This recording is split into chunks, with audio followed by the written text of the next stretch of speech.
Baik, bismillahirrahmanirrahim. Assalamualaikum warahmatullahi wabarakatuh. Yang terhormat Bapak Firdaus Wajdi, PhD, selaku dosen mata kuliah Ilmu Tasawuf.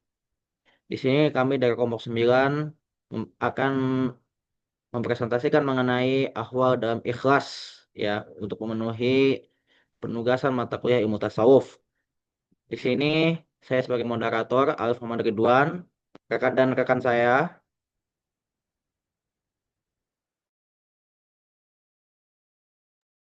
Rizky Salsabila Putri. Saya Fitri Nokaturnada. Saya Sirojudin As'ad. Oke, langsung saja untuk pemaparan materi pertama akan disampaikan oleh Sirajuddin As'ad kepadanya ya tentang pengertian ahwal, ikhlas, riya dan ujub. Disilakan. Baik, terima kasih moderator. Oke teman-teman, sebelum kita masuk ke materi, lebih jauh kita mulai dari pengertian dulu. Pertama kita akan mulai dari pengertian ahwal.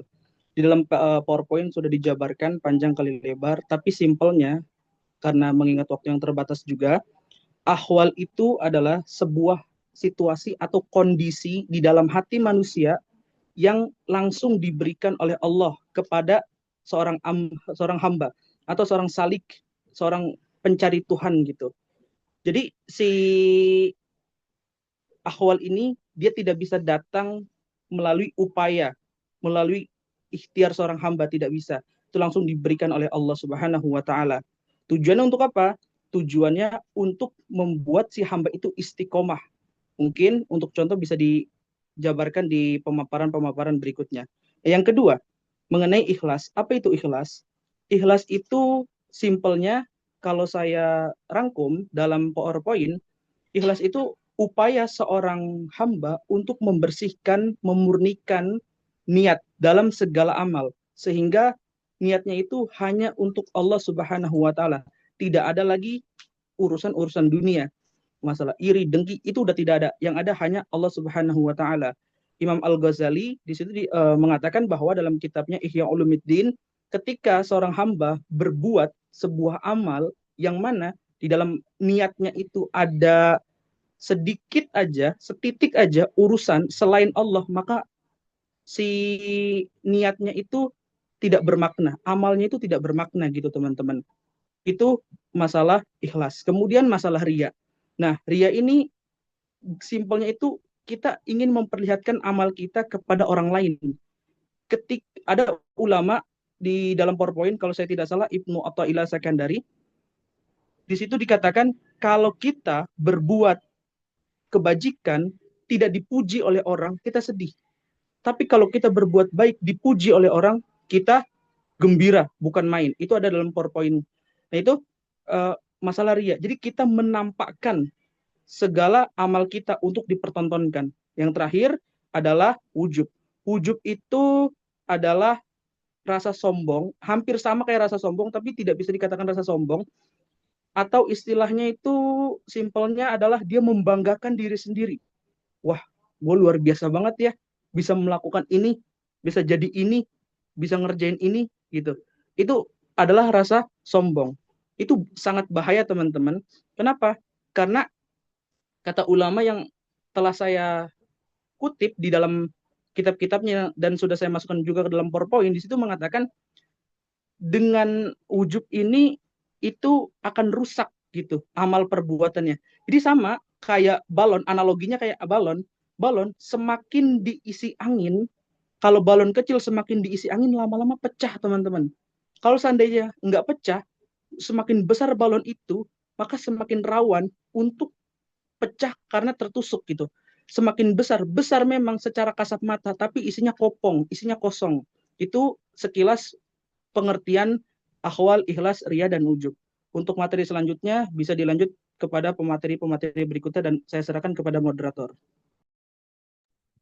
Oke, terima kasih Siraj atas pemaparan materinya mengenai pengertian ahwal, ikhlas, riya dan ujub. Oke, untuk pembahasan selanjutnya adalah tentang ikhlas ria dan ujub dalam niat dan beramal kita. Ini sangat penting untuk kita perhatikan ya.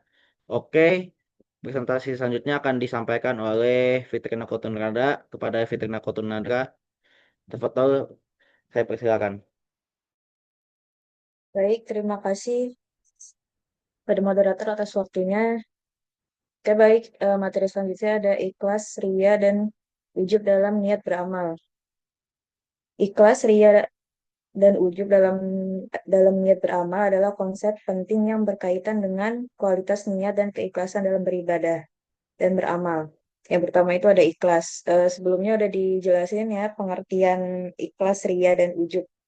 Ikhlas adalah ketulusan dan kemurnian niat dalam beramal yang hanya ditujukan kepada Allah semata, tanpa ada campuran tujuan lain seperti untuk pujian atau penghargaan dari manusia. Dalam ilmu tasawuf, ikhlas termasuk ahwal yang diberikan Allah yang membersihkan hati dari segala kontaminasi dan niat menjadi murni. Ikhlas berdasarkan pada niat yang bersih lillahi ta'ala. Dan salah satu contoh ikhlas itu seperti melakukan amal perbuatan hanya karena Allah Subhanahu wa taala tanpa mengharapkan pujian, balasan atau pengakuan manusia. Dan salah satu contohnya itu seperti membantu orang lain tanpa mengharapkan imbalan atau diketahui orang lain. Orang yang orang yang ikhlas fokus pada niat tulus dan tidak ingin memperlihatkan amalannya untuk mendapatkan perhatian manusia. Dan yang kedua itu ada ria. Ria adalah kondisi seseorang melakukan amal ibadah atau kebaikan dengan tujuan ingin dilihat dan dipuji manusia, bukan karena Allah semata. Ria ini sangat ba- Ria ini sangat bahaya dalam tasawuf karena dapat menghapus pahala amal dan menjadikan ibadah tidak murni. Tanda ria antara lain mengharapkan pujian manusia, meninggalkan amal baik karena takut celaan dan merasa puas dengan pujian. Dan salah satu contoh ria itu ada seperti menunjukkan amal baik dengan maksud ingin dipuji atau diakui sebagai orang soleh. Dan ria ini adalah musuh utama dari ikhlas karena amalnya tidak tulus dan dicampur niat untuk dipuji manusia. Dan yang terakhir ada ujub.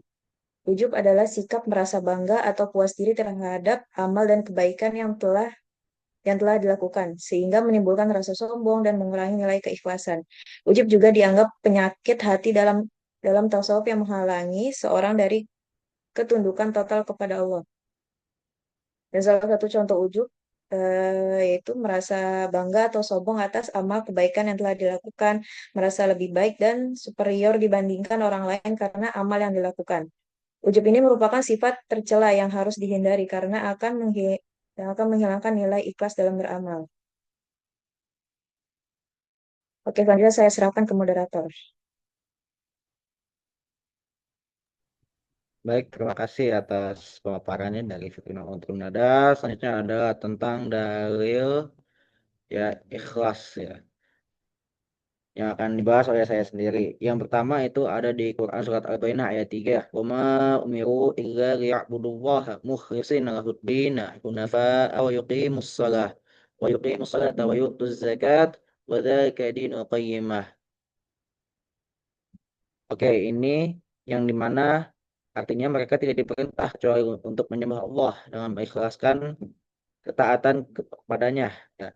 Dan dia melaksanakan sholat dan menunaikan zakat. Itulah agama yang lurus. Kemudian ada di Quran surat Az-Zumar ayat 2 sampai dengan 3, yaitu inna anzalna ilaika kitaban bil haqqi fa'budillah mukhlishan lahuddin.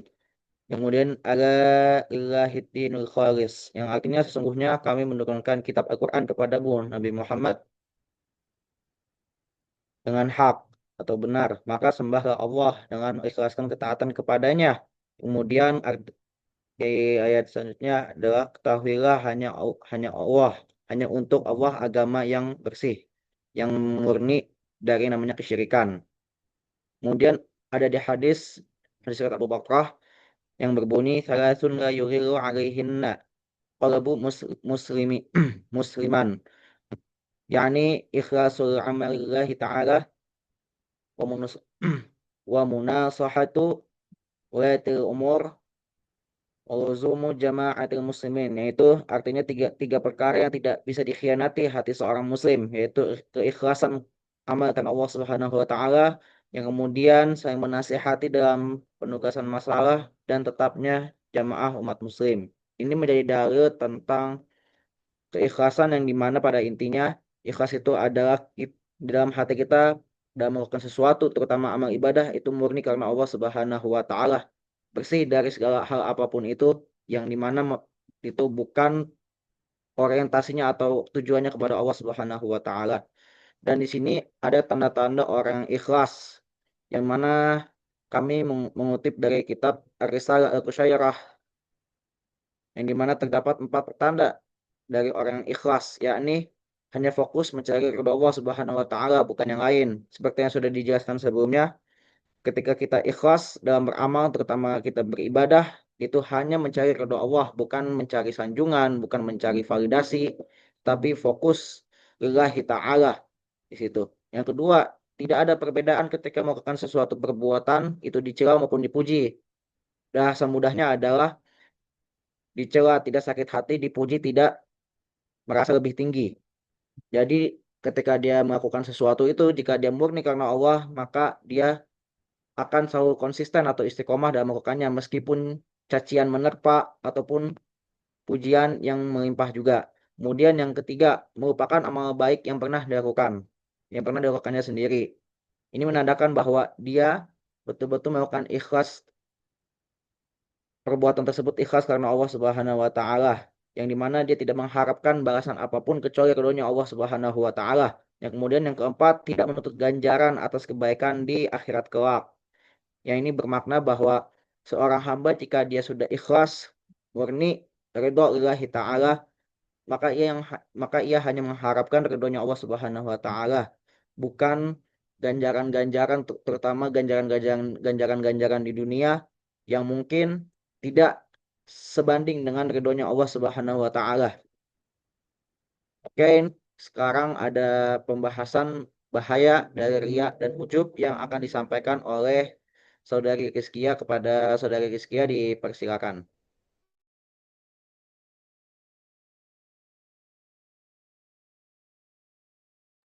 Baik, selanjutnya yaitu bahaya dari riya dan ujub. Yang pertama yaitu merusak keikhlasan amal. Amal yang dilakukan ada kemungkinan tidak diterima oleh Allah karena tujuannya bukan semata-mata karenanya, melainkan untuk mendapatkan pujian manusia. Lalu yang kedua, membuat hati tidak tenang atau kegelisahan karena selalu mengharapkan pengakuan manusia. Membuat seseorang cemas jika amalnya tidak diperhatikan, ia merasa kurang jika tidak dipuji atau dibandingkan dengan orang lain. Yang ketiga yaitu hilangnya atau mengurangi pahala. Amal bisa jadi sia-sia atau dikurangi pahalanya jika niatnya tercampur riya atau ujub. Dalam banyak sumber tafsir dan hadis disebutkan bahwa riya bisa membatalkan pahala atau menjadikannya tidak utuh. Yang keempat, mendorong sifat kesombongan atau takabur. Ujub bisa menjadi pintu kesombongan, meremehkan orang lain dan merasa lebih tinggi. Yang kelima yaitu mengganggu hubungan sosial. Karena sifat ria dan ujub dapat menimbulkan iri hati, persaingan tidak sehat, memperuncing ego, mengurangi empati dan rasa solidaritas. Orang lebih fokus tampil daripada memperhatikan substansi amal atau keadilan sosial. Boleh dilanjut, moderator? Lalu selain bahaya dari ria dan ujub yang tadi disebutkan, ada juga implikasi psikologis, yaitu bahaya secara psikologis. Berdasarkan logika psikologi, agama, dan psikologi moral, kita bisa simpulkan beberapa efek psikologis potensial dari ria dan ujub. Yang pertama yaitu stres dan kecemasan. Terus-menerus mencari validasi sosial dapat menimbulkan ketekanan mental, kegelisahan jika tidak dipuji atau dibanding-bandingkan dengan orang lain.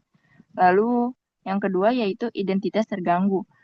Seseorang yang ria ataupun ujub, ketergantungan pada apresiasi eksternal bisa membuat seseorang kurang stabil dalam identitas spiritualnya sendiri. Lalu gangguan motivasi intrinsik. Amal atau tindakan yang awalnya dari dalam hati bisa berubah menjadi motivasi eksternal. Ini menurunkan kedalaman spiritual dan kepuasan psikologis. Rasa sia-sia jika seseorang merasa amalnya tidak dihargai atau jika diketahui bahwa niatnya tercampur dan bisa muncul rasa bersalah atau putus asa. Selanjutnya akan saya kembalikan ke moderator.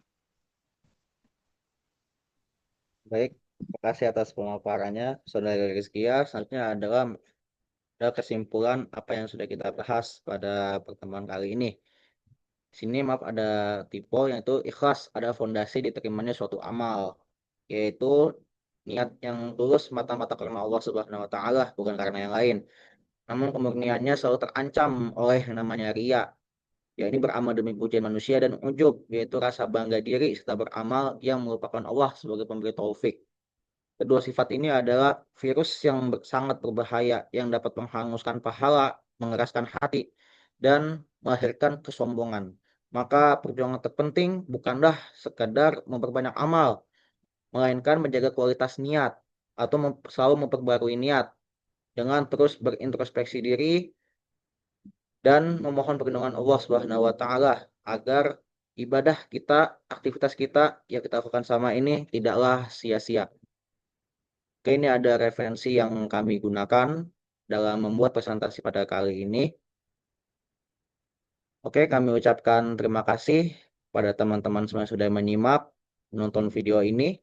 Semoga apa yang kita bahas ini menjadi manfaat bagi diri kita semua, wabil khusus bagi kami presenter untuk selalu menjaga dan selalu memperbarui niat agar selalu niat ikhlas karena Allah Subhanahu wa taala. Dan apabila Anda ingin bertanya, silahkan bertanya di diskusi yang akan datang. Dan kami selaku kelompok 9 izin pamit undur diri.